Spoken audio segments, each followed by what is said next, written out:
পঙ্কজ একজন সাধারণ office clerk ছিল। অফিস আর পরিবারের মধ্যে ওর জীবনটাও ছিল খুবই সহজ। ওর জীবন একটা অন্যদিকে মোড় নিল যখন শালিনীর সাথে ওর পরিচয় হলো।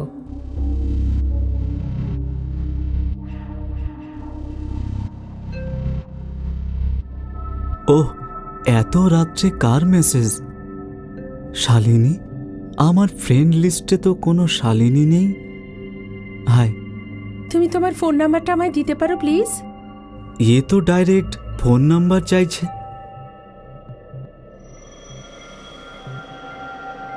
ওয়াও, এত সুন্দর দেখতে। নাও, ফোন নম্বর দিয়ে দিলাম।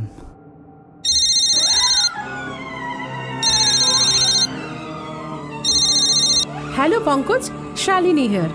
তুমি আমায় চিনতে পারছো? হ্যালো, সরি, না, আমরা কি একে অপরকে চিনি? আরে বুদ্ধু, আমি তোমার স্কুল ফ্রেন্ড শালু। চিনতে পারছো না? ও হ্যাঁ, শালু, বলো কেমন আছো? আমি তোমার প্রোফাইল দেখলাম আর তোমার কথা মনে পড়ে গেল। আমার সঙ্গে দেখা করবে? কখন, কোথায়? কাল কফি হাউসে। ওকে, শিওর, ঠিক আছে। আর এরপর পঙ্কজ শালিনীর মিষ্টি স্বপ্ন দেখতে দেখতে ঘুমিয়ে পড়ল। হাই পঙ্কজ। ওয়াও, এ তো প্রোফাইল ফটোর থেকেও অনেক বেশি সুন্দর লাগছে। আর এইভাবেই শুরু হলো পঙ্কজ আর শালিনীর প্রেমের গল্প। দুজনের সম্পর্ক খুব তাড়াতাড়ি সহজ হয়ে এলো আর ওদের প্রেম বেড়েই চলল। আর তারপর একদিন সন্ধেবেলা, শালিনী, হয়তো সময় এসেই গেছে, এবার ভবিষ্যতের ব্যাপারে ভাবা যাক। তার মানে কি বলছো? আমরা 4 মাস ধরে একে অপরের সঙ্গে দেখা করছি, আর আমি জানতে পেরেছি যে আমি তোমার ছাড়া থাকতে পারবো না। তুমি কি কি কি বলতে চাইছো? তুমি কি আমাকে বিয়ে করতে পারবে? ও সরি। আরে করব বুদ্ধু, নিশ্চয়ই করব। তোমার সঙ্গে করব না তো কি এই নারকেলটার সঙ্গে করব? পরের মাসের একটা তারিখে ওদের বিবাহ স্থির হলো আর তাড়াতাড়ি ওদের বিয়ে সম্পন্ন হলো। পঙ্কজ খুশিতে যেন আকাশে উঠছিল। এবার এলো সেই হানিমুনের রাত। আহ, অবশেষে আমাদের বিয়েটা ঠিক ভালোভাবে হয়েই গেল। কেমন লাগছে শালু? আরে, এবার কেন তুমি লজ্জা পাচ্ছ? এবার আমরা এক হয়ে গেছি, আমাদের পুরো জীবন একসাথে কাটাতে হবে। তুমি এটা জানো না যে আমি কত লাকি আমি তোমাকে পেয়েছি। এবার তো আমরা একই প্রাণীর, আমরা সারা জীবন একসাথে কাটাবো।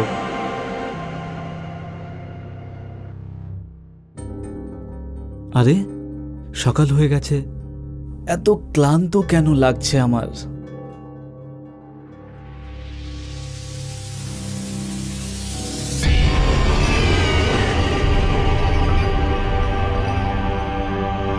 উঠে পড়েছো? কি হলো? শরীর খারাপ লাগছে? কিছু না, এই একটু শরীরটা ম্যাজ ম্যাজ করছে। ঠিক আছে, তাহলে রেস্ট নাও। আজকে অফিস যেতে হবে না। হ্যাঁ,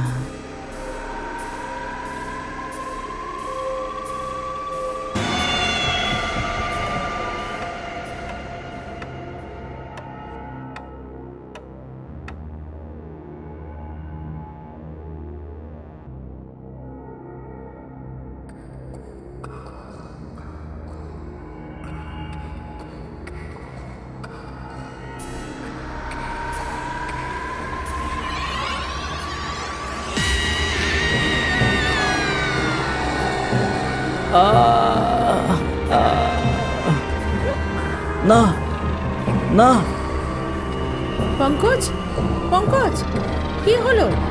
কি হলো পঙ্কজ? তুমি তুমি আমি দেখেছি। কি দেখেছো? কিচ্ছু না, কিচ্ছু না, কিচ্ছু না। ভয় পেও না, আমি এখানে আছি, সব ঠিক হয়ে যাবে।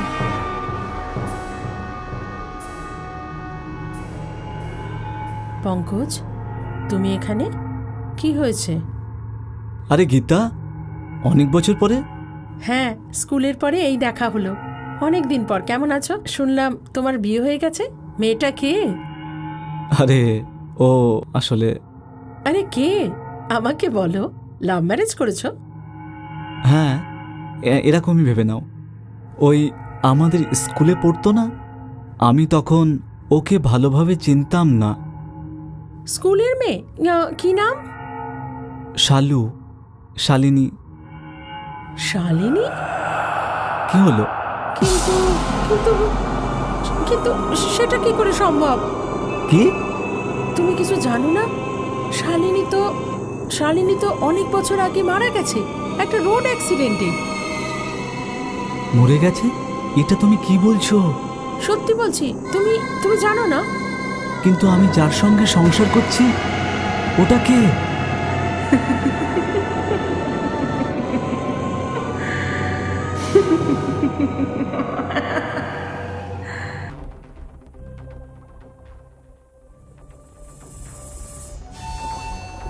তুমি কি জানো না, শালিনী তো অনেক বছর আগেই মারা গেছে রোড অ্যাক্সিডেন্টে। না না, এটা হতে পারে না। চুপ করো। কি হলোটা কি তোমার? তুমি এত বছর কোথায় ছিলে শালিনী? মানে স্কুল শেষ হওয়ার পরে এতগুলো বছর কোথায় ছিলে তুমি? তুমি আমাকে বলেছিলে তোমার কোনো আত্মীয় স্বজন নেই। এটা কিভাবে সম্ভব হতে পারে? এসব কি উল্টোপাল্টা কথা বলছো? আমার একটাই দুর্বলতা। তুমি আসলে কি বোঝাতে চাইছো শালিনী? পঙ্কজ এসব তুমি কি? এর আসল রহস্যটা কি? আজ আমি এর মূল জেনেই ছাড়ব।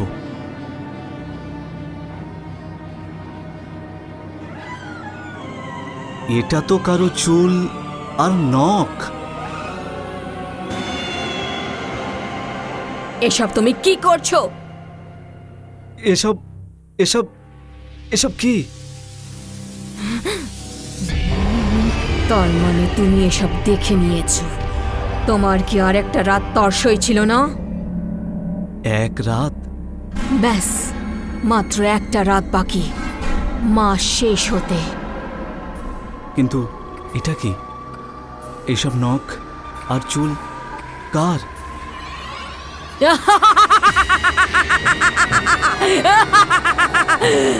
এখন আর লুকিয়ে কি লাভ? এটা ওই অভাগিনী শালিনীর। ভালো মেয়ে ছিল, ওকে মারাটা খুবই কঠিন ছিল।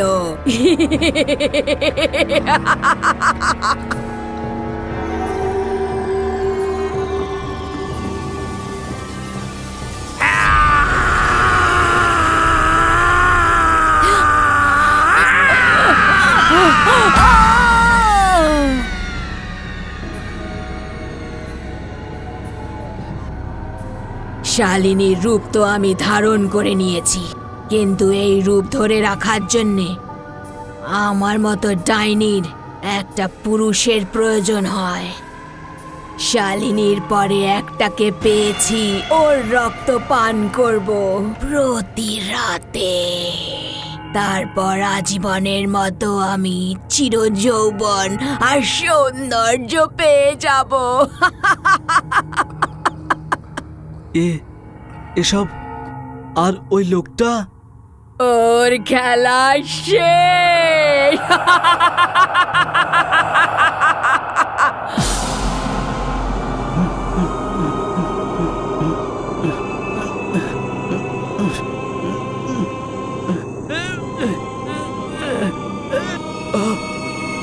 ভয় পেও না পঙ্কজ, তুমি আর এখান থেকে বেরোতে পারবে না। আর মাত্র একটাই রাত বাকি, তারপর আমি চিরযৌবন পেয়ে যাব।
ভয় পেও না পঙ্কজ, ভয় পেও না, আমি তোমার বউ।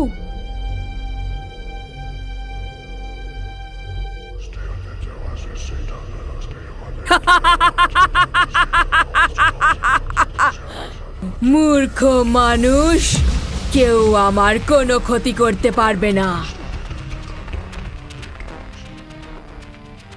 যেরকম কোনো শিকারী নিজের শিকার ছাড়ে না, সেরকম আমিও নিজের শিকার ছাড়বো না, বুঝলে? কিন্তু তুমি চিন্তা করো না, শুধু আজকের রাতটুকু। দেখতে পাচ্ছ না, আমি আরো সুন্দরী হয়ে গেছি। শুধু তোমার আর একটুখানি রক্ত পেয়ে যাই, তারপর আমি আজীবনের মতো চিরযৌবন লাভ করব। স্বার্থপর মানুষ, তুমি কিছু বুঝতেও পারবে না। যেমন এত রাত ধরে আমি তোমার রক্ত চুষে গেছি, ঠিক সেরকম ভাবে শুধু তুমি চোখ দুটো বন্ধ করে ঘুমিয়ে পড়ো।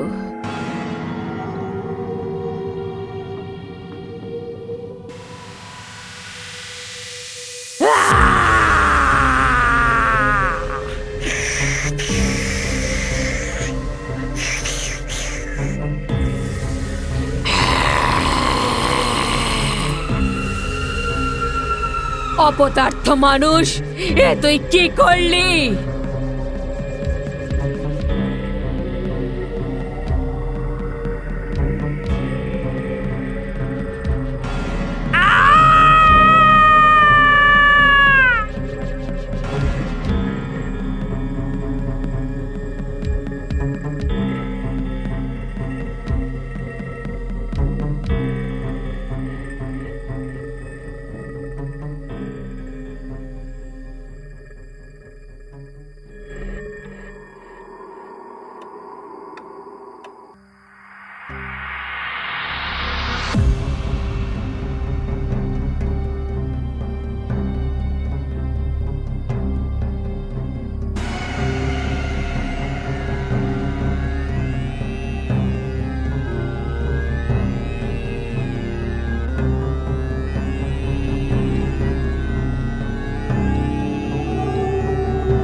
আমি বলেছিলাম না কেউ আমার কোনো ক্ষতি করতে পারবে না, হ্যাঁ?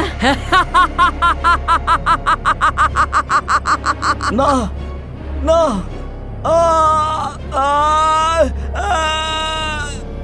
আর এভাবেই ও আর একটা পুরুষের শিকার করে ডাইনি রাতের অন্ধকারে হারিয়ে গেল। কিন্তু শিগগিরই ওর আর একটা পুরুষের দরকার হবে, খুবই শিগগিরই আবার এক নতুন পুরুষের সন্ধানে বেরোবে। আপনি কি সাবধানে রয়েছেন?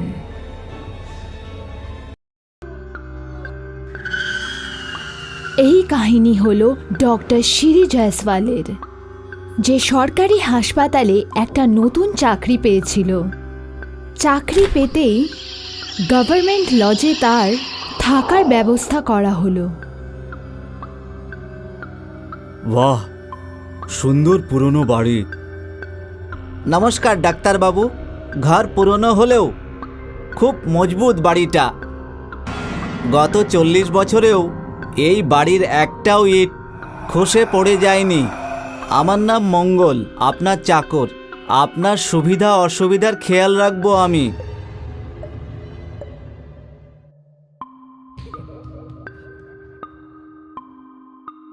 বাড়ি তো খুব পরিষ্কার পরিচ্ছন্ন রেখেছো। হ্যাঁ, এর আগে যে ডাক্তারবাবু ছিলেন তিনি পরশুদিনই চলে গেছেন। হ্যাঁ, ডাক্তার প্রসাদ। ছাড়ো, ওনার সঙ্গে আমার এখনো কথাবার্তা হয়নি। চলুন ডাক্তারবাবু, আমি আপনাকে আপনার ঘরটা দেখিয়ে দিই।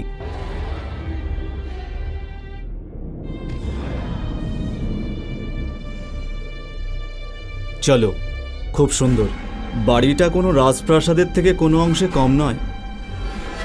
বাবা ঠিকই বলতেন, একবার সরকারি চাকরি করা শুরু করো, তারপর আরামই আরাম।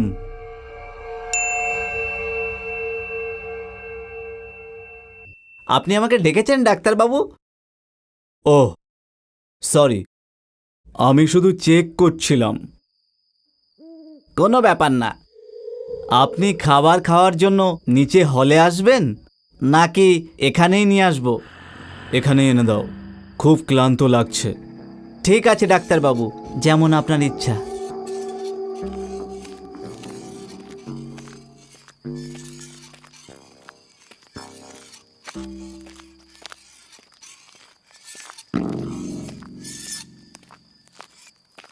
এই নিন আপনার খাবার।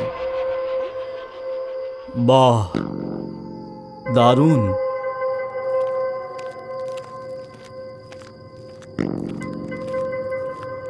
বোধহয় রাজা মহারাজারা এইভাবেই খাবার খেতেন পুরনো যুগে। ওটা কি?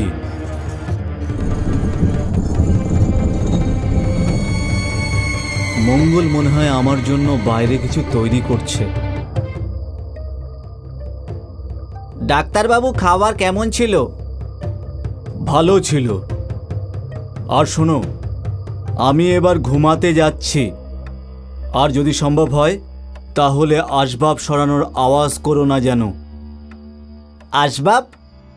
আমি তো কোনো আসবাবপত্র সরাইনি ডাক্তারবাবু। কিন্তু আমি তো আওয়াজ শুনলাম, অনেক জোরে আওয়াজ হচ্ছিল।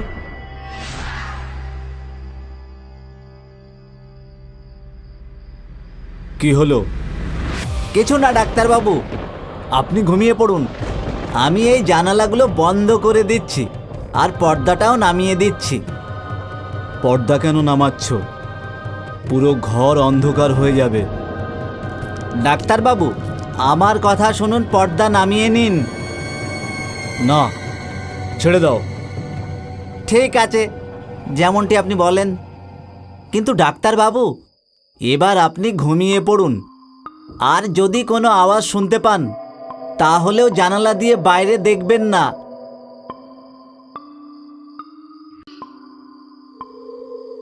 এসব কেন বলল যে জানলা দিয়ে বাইরে দেখবেন না?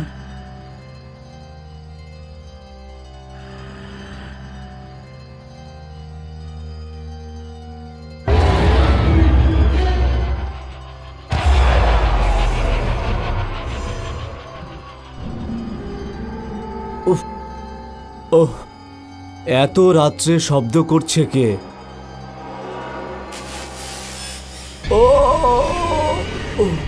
কালই পুরো বাড়ির ইলেকট্রিক সার্কিট চেক করাতে হবে। পুরনো বাড়িতে এইসব সমস্যাই হয়। আর বার্নালটাও কোথায় রাখা আছে?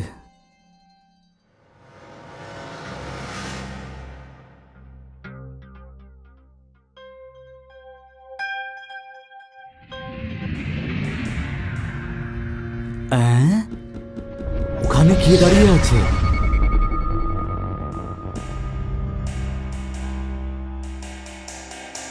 তুমি কে ভাই? এই রাত 2টোর সময় এখানে কি করছো?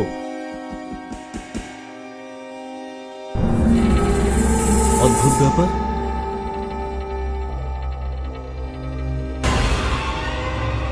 জানালা খুলবেন না ডাক্তারবাবু। কিন্তু ওই লোকটা? ওটা কোনো লোক নয় ডাক্তারবাবু। তাহলে কি? ওটা একটা পুতুল ডাক্তারবাবু, একটা জ্যান্ত লাশ।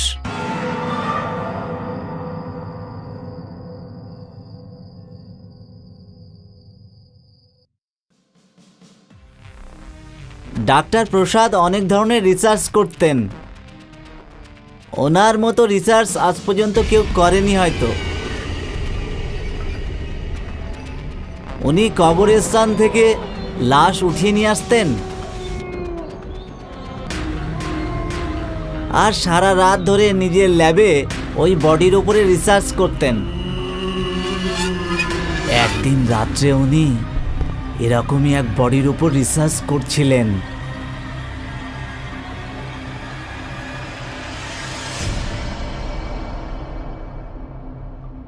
লোকটার ভাগ্যটা খুব খারাপ বলে মনে হচ্ছে। 30 বছর বয়সও হয়নি এখনো, যখন ও মরেছে। ডাক্তারবাবু, মৃত্যু কখনো বয়স দেখে আসে না। বেশি জ্ঞানের কথা বলো না মঙ্গল। চলো, সেলায় সুচ দো।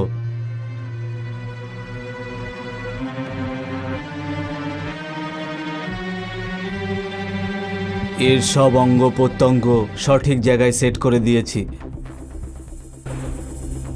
কাল মেডিকেলের ছাত্রদের এর ওপর লেকচার দিতে হবে। একে পুতুল বানিয়ে ওখানেই টাঙিয়ে দেবো। চলো পিন্টুকে ভালো করে সেলাই করে দিই। লোকে বলে ডাক্তার প্রসাদের হাতে জাদু আছে, বোধহয় সেই জন্যই সেই রাত্রে ওই লাশের মধ্যেও প্রাণ চলে এলো। এটা কি?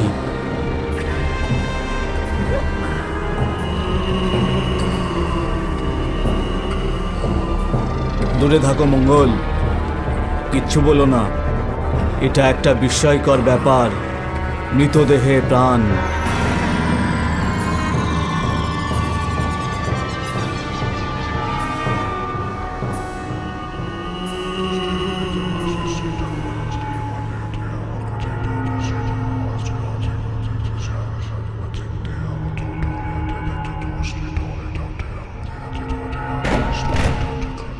এ দরজা কেন বন্ধ করলে মঙ্গল? ডাক্তার বাবু, আপনি কি পাগল হয়ে গেছেন? ওটা একটা জ্যান্ত লাশ, এটা সম্ভব নয়। এটা ভগবানের নিয়ম ব্যতীত হয়ে গেল। ওই দিন রাত্রে ডাক্তার প্রসাদকে আমি অনেক বুঝিয়েছিলাম যে এই পুরো ঘটনাটা খুবই ভয়ঙ্কর, কিন্তু উনি শুধু একটাই বিষয় দেখে যাচ্ছিলেন, যে একটা মৃত ব্যক্তির মধ্যে প্রাণ নিয়ে এলেন। আর ওই জ্যান্ত লাশ প্রতি রাত্রে এখানে আসতে থাকলো। ডাক্তার প্রসাদ এই জানালা দিয়ে ওকে দেখতে থাকতো আর কথা বলতে থাকতেন।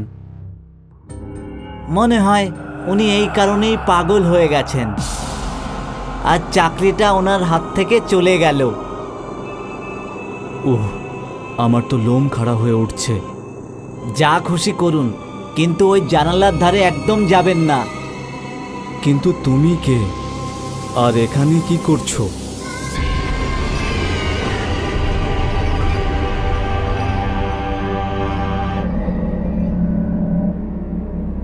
এই চমৎকার দেখে ডক্টর শিরের রাতের ঘুম উড়ে গেল। তারপর একদিন এই সব প্রশ্নের উত্তর তিনি পেলেন এক ভয়ঙ্কর রাতে, নিজের জীবনের সঙ্গে লড়াই করে। দেখুন আগামী পর্বে জ্যান্ত লাশ পর্ব 2। জ্যান্ত লাশ এই কাহিনীর প্রথম পর্বে আপনারা দেখেছেন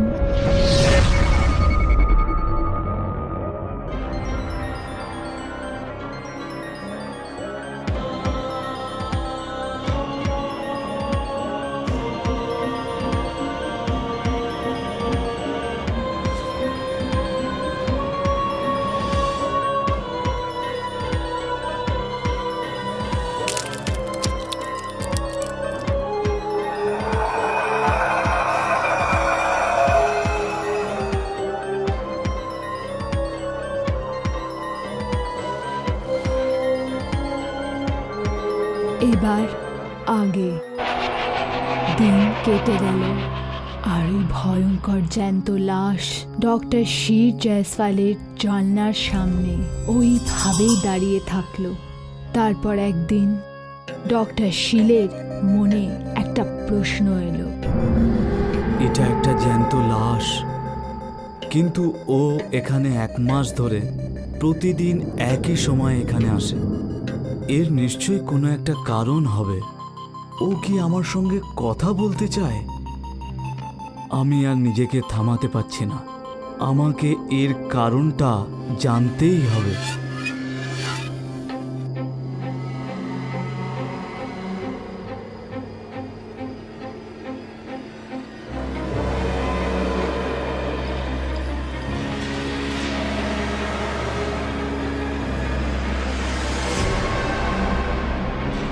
ভাই, কে তুমি? তুমি কি চাও? বলো ভাই, ভয় পেও না।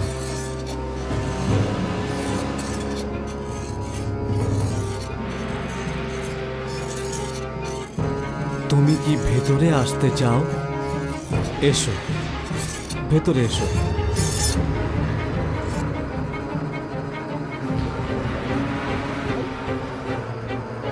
না, এতে ভয় পাওয়ার কোনো কারণ নেই। এটা তো শুধুমাত্র একটা মেডিকেল সায়েন্স মাত্র। এই ব্যাপারটা গোটা পৃথিবীর জানা উচিত। সাবধানে, সাবধানে। না, না, না, আমি হলাম তোমার বন্ধু।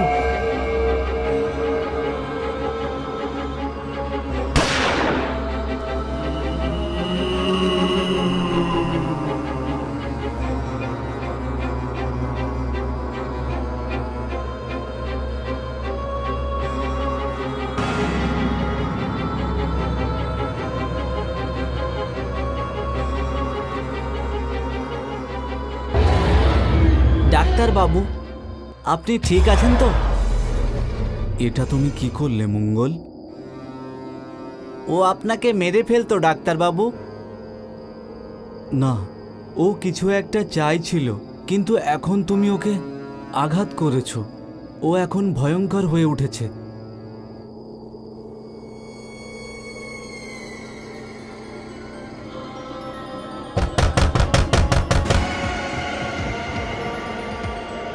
ও এসে গেছে, আবার ফিরে এসেছে।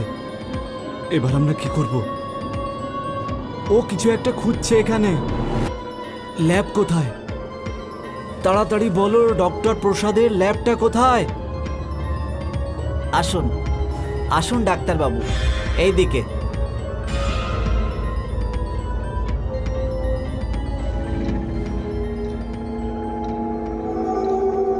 খোঁজো, কিছু একটা তো হবে।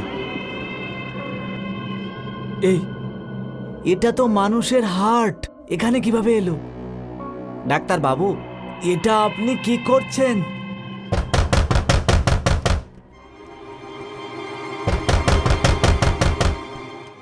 দরজা খুলবেন না ডাক্তার বাবু।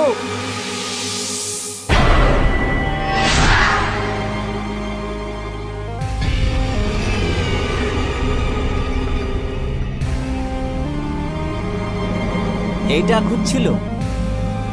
তাড়াতাড়ি অপারেশন টেবিল তৈরি করো মঙ্গল।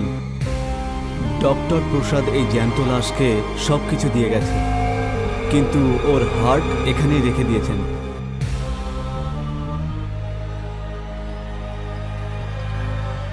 আর সেই রাতে ডক্টর শির এমন কাজ করল যেটা ডক্টর প্রসাদ অসম্পূর্ণ রেখে গেছিল।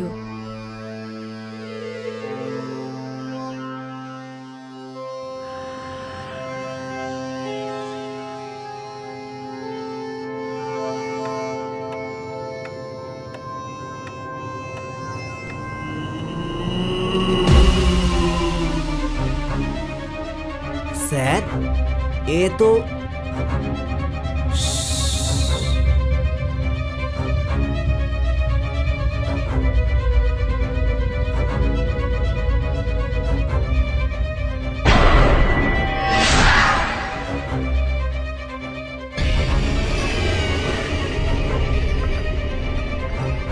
এবার কাজ সম্পূর্ণ হলো।